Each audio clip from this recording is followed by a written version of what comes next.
সাবান সাবান এই যে আমরা এখন ডিনার করতে বসছি।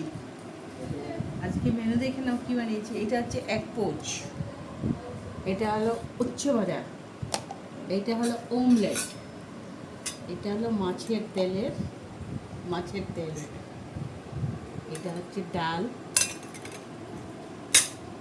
এটা হচ্ছে মাছের মুড়ো দিয়ে তরকারি, আর এটা হচ্ছে নিরামিষ তরকারি, এটা হচ্ছে আলুর চোখা। দেখেছ আজকে আমাদের মেনু অনেক আছে। এখন আমরা সবাই মিলে খেতে বসবো, আমরা খাবো। আজকে একটু বৃষ্টি হয়ে গেল বলে একটু আরাম লাগলো, ওই ভীষণ গরম পড়েছিল তো, আজকে একটু ভালো লাগছে বৃষ্টি হয়ে। তোমাদের তো খাওয়া দাওয়া হয়ে গেছে মনে হয়। যাই হোক, ভালো থাকবে সবাই, আবার কালকে দেখা হবে তোমাদের সাথে, রাত্রেবেলা আবার দেখা হবে। Good night.